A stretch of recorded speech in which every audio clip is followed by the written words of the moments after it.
क्या आप रेंट पे यानी कि किराए पे रहने के लिए घर देख रहे हैं पर इस चीज़ को लेके कंफ्यूज्ड है कि ये घर या फिर एक अपार्टमेंट कैसे खोजे और इसके लिए कौन सी बेसिक चीज़ों का ध्यान रखना चाहिए, एग्रीमेंट कैसे करते हैं, फिर ये एग्रीमेंट में कितनी चीज़ें मेंशन्ड होनी चाहिए ताकि आगे जाके आपको परेशानी ना हो। अगर ऐसा है तो you are at the right place. ये वीडियो पूरा देखें क्योंकि इस वीडियो में मैंने पॉइंट वाइज ये सारी चीज़ें समझाई है जो कि आपको डेफिनेटली काम लगने वाली है। तो ये है इस वीडियो का फ्लो जिसके बेसिस पे हम आगे बढ़ेंगे। यहाँ पे पहले हम कुछ पॉइंट्स डिस्कस करेंगे on guide to finding a house और एन अपार्टमेंट, यानी कि रेंट के लिए कोई भी घर कैसे ढूंढे। फिर एक बार आप ये घर या फिर एक अपार्टमेंट देख लेते हैं, फिक्स कर लेते हैं, तो लीगली इसके लिए रेंटल एग्रीमेंट कैसे किया जाता है और इस एग्रीमेंट में कितनी बेसिक चीज़ें लिस्टेड होनी चाहिए ताकि आगे जाके आपको प्रॉब्लम्स फेस ना करने पड़े। चलिए पहले हम देख लेते हैं first half of this video जो है कि फाइंडिंग अ हाउस और एन अपार्टमेंट। तो इसलिए मैंने 5 पॉइंट्स डिस्कस किए हैं यहाँ पे। इसमें सबसे पहला है क्रिएट अ रियलिस्टिक बजट। मतलब सबसे पहला टास्क आपका घर देखना नहीं है पर बजट के हिसाब से घर देखना है, इसलिए आपका एक बजट फिक्स होना चाहिए। फॉर एग्जाम्पल आपने तय किया है कि हर महीने 20,000 का रेंट आप अफोर्ड कर सकते हैं, पर इस 20,000 के अलावा बहुत से चार्जेस आपको लग सकते हैं जो कि आपको बाद में पे करने पड़ेंगे। तो मतलब इन चीज़ों को ध्यान में रख के आपको अपना बजट फिक्स करना है, क्योंकि इसमें advance, maintenance and non maintenance charges, taxes, brokerage, बहुत सी चीज़ें होती है जिसके बारे में हम आगे यहाँ पे बात करने वाले हैं। पर फिलहाल आपका फर्स्ट स्टेप है एक रियलिस्टिक बजट सेट करना कि आप कितना रेंट अफोर्ड कर सकते हैं। फिर ये बजट फिक्स हो जाने के बाद आपका नेक्स्ट स्टेप है select area such that you have short commute distance. मतलब जब हम घर का लोकेशन देखते हैं इसके लिए आपको मेनली फोकस करना है कि रूटीन जॉब या वर्क के लिए आपको कितना ट्रैवल करना पड़ सकता है। डेली अगर आप ट्रेन से ट्रैवल करते हैं तो रेलवे स्टेशन नज़दीक होना चाहिए, फिर बस से ट्रैवल करते हैं तो बस स्टैंड, रिक्शा स्टैंड या फिर वर्क प्लेस से नज़दीक होना चाहिए आपका घर। तो ये होगी लोकेशन की फर्स्ट प्रायोरिटी। फिर आपको ये चेक करना है कि प्रॉक्सिमिटी में घर चलाने के लिए ज़रूरी चीज़ें मिल जाती है, जैसे कि ग्रोसरी स्टोर, ट्रांसपोर्टेशन और फिर स्कूल, पेट्रोल पंप, बहुत सी चीज़ें नज़दीक में होनी चाहिए। तो ये दोनों चीज़ें कंसीडर करके आपको पहले एक एरिया फिक्स करना है जिसमें आप रहना पसंद करोगे। नेक्स्ट स्टेप है look for a good broker, check local newspaper और अ वेबसाइट। मतलब उस एरिया में हाउस फॉर रेंट देखने के लिए आप कोई अच्छे उस एरिया के ब्रोकर को कॉन्टैक्ट कर सकते हैं या फिर कोई वेबसाइट की मदद ले सकते हैं जैसे कि OLX और क्विकर। इसके साथ साथ डेली आपको लोकल न्यूज़पेपर भी देखना है, शायद आपको उस लोकेशन में कोई घर किराए पर मिल जाए। एक बार आपको कोई घर या अपार्टमेंट मिलता है रेंट पर, then you need to check precisely whether your requirements are fulfilled. फिर आपको अपनी सभी रिक्वायरमेंट्स चेक करनी है, जैसे कि नंबर ऑफ बेडरूम्स, बाथरूम्स, फिर रूम की size, maintenance, ventilation, desired view आपको कैसा चाहिए, चिल्ड्रंस प्ले एरिया है या नहीं, नेबरहुड कैसा है, मतलब कि पड़ोसी कैसे है, फिर क्लीनलीनेस, फिर इसके साथ साथ कुछ चीज़ें जैसे कि वाटर सप्लाई 24 आवर्स है या नहीं ये जान लेना है, क्योंकि पानी की समस्या दिन बर दिन बढ़ती जा रही है। और फिर अगर ये टॉप फ्लोर है तो धूप में ज़्यादा गर्म तो नहीं हो रहा है, ये भी आपको चेक कर लेना है। फिर electric switches and plumbing fixtures ठीक से वर्क कर रहे हैं या नहीं वो चेक कर लेना है एक बार। और सबसे ज़रूरी बात कि कार और बाइक पार्किंग अवेलेबल है या नहीं, और अगर अलॉटेड कार और बाइक पार्किंग है तो इसके लिए क्या आपको अलग से कुछ पे करना है, तो ये चीज़ भी आपको मालूम होनी चाहिए। फिर एक बार आप ये घर फिक्स कर लेते हैं तो आपका नेक्स्ट स्टेप है look for a rental agreement lawyer.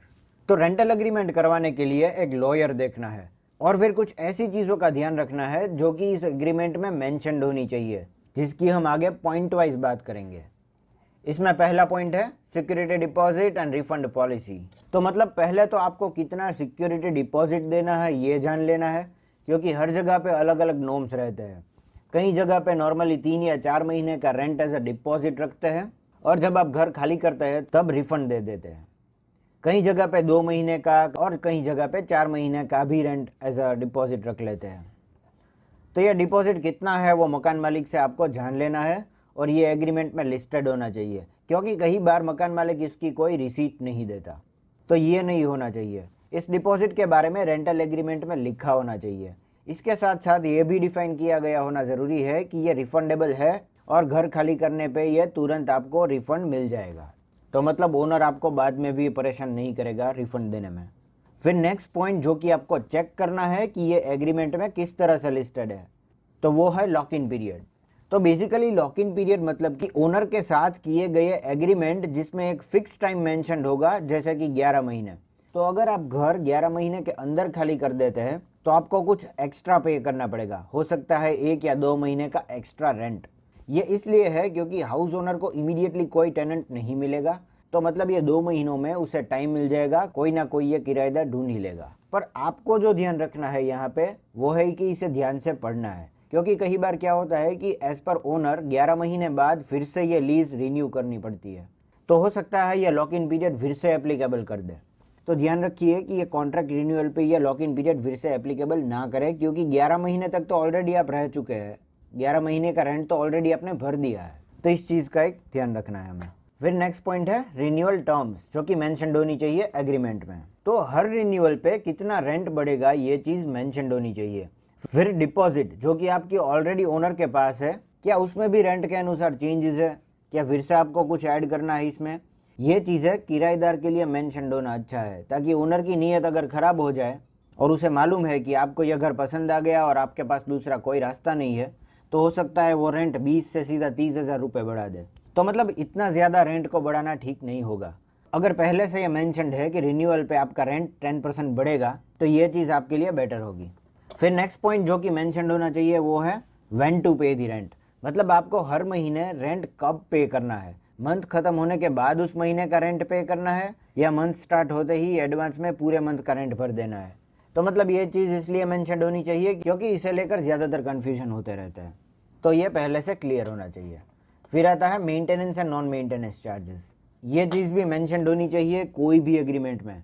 पहले तो इन दोनों टर्म्स का मतलब हम समझ लेते हैं। मेंटेनेंस चार्जेस मतलब देखिए, अपार्टमेंट में कई बार क्या होता है कि कई बार एसोसिएशन के पास इतना फंड नहीं होता कि हर महीने common electricity bill, cleaning charges, water tanker charges, water tank cleaning charges, फिर अगर लिफ्ट या फिर पानी की मोटर खराब होती है तो उसे ठीक करवाने के चार्जेस, तो ये पे करने के लिए अगर सोसाइटी के पास फंड नहीं है तो वो बेसिकली हर फ्लैट होल्डर से या किराएदार से उनके पास से मतलब हर महीने फंड कलेक्ट करता है, तो इसे हम मेंटेनेंस चार्जेस बोलते हैं। तो ये चीज़ लिस्टेड होनी चाहिए कि ये कौन पे करेगा, टेनेंट या ओनर। अगर टेनेंट तो ये चीज़ भी लिस्टेड होनी चाहिए कि जो भी रेंट फिक्स किया है उसमें ये मेंटेनेंस इंक्लूडेड है या नहीं। अगर इसमें ये इंक्लूडेड नहीं है तो आपको ये रेंट ओनर को पे करना है और मेंटेनेंस सीधा एसोसिएशन को, जिसकी रिसीट भी आपको हर महीने मिल जाएगी।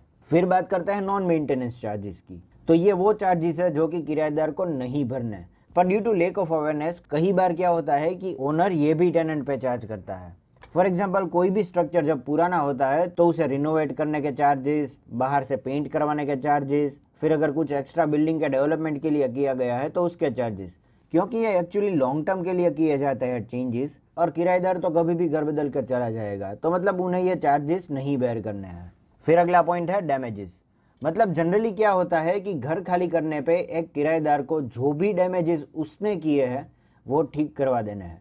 जैसे कि अगर किसी रूम का पेंट खराब हुआ है तो उसे सेम क्वालिटी का पेंट फिर से करवा देना है, क्योंकि हो सकता है कि ओनर आपको बताए कि आपको ब्रांडेड पेंट लगवाना है, जैसे कि एशियन पेंट्स रॉयल, पर जो पहले से लगा हुआ पेंट था वो नॉन स्टैंडर्ड कंपनी का पेंट था, तो आपको वही पेंट फिर से लगवा देना है। फिर मान लीजिए टाइल्स टूट गई है तो फिर उसी क्वालिटी की टाइल्स वापस लगवा देनी है। फिर आते हैं कर्टेन्स, या फिर अगर फर्निश्ड हाउस है तो फर्नीचर डैमेजेस, ये सभी चीज़ें। तो एक तो जब आप घर रेंट पे रखते हैं तब अगर पहले से कोई डैमेजेस है तो ओनर को वेल इन एडवांस आपको बता देना है। फिर आता है सबसे इम्पॉर्टेंट पॉइंट, ब्रोकरेज। जैसे कि हमने बात की, अगर आपने ये घर ब्रोकर की मदद से रेंट पे रखा है तो एक प्री डिसाइडेड ब्रोकरेज उन्हें देना पड़ता है, ये रेंट में इंक्लूडेड नहीं होगा। पर कई बार क्या होता है कि जब आप लीज रिन्यू करवाते हैं, कॉन्ट्रैक्ट रिन्यू करवाते हैं, तो ये ब्रोकर फिर से ब्रोकरेज मांगने आ जाते हैं। ऐसा इसलिए क्योंकि जब आपने एग्रीमेंट किया तब उसमें ब्रोकरेज को लेकर कोई चीज़ें मेंशन नहीं है, तो यह गलत है। इसलिए एग्रीमेंट में ये क्लियरली मेंशन्ड होना चाहिए कि ये ब्रोकरेज वन टाइम ही है। तो दोस्तों, उम्मीद करता हूँ आपको मेरा यह वीडियो अच्छा लगा, और अगर ऐसा है तो इसे लाइक कर दीजिए और मेरी चैनल सिविल इंजीनियरिंग फोरम को सब्सक्राइब जरूर करें। This is all for today, thank you for watching.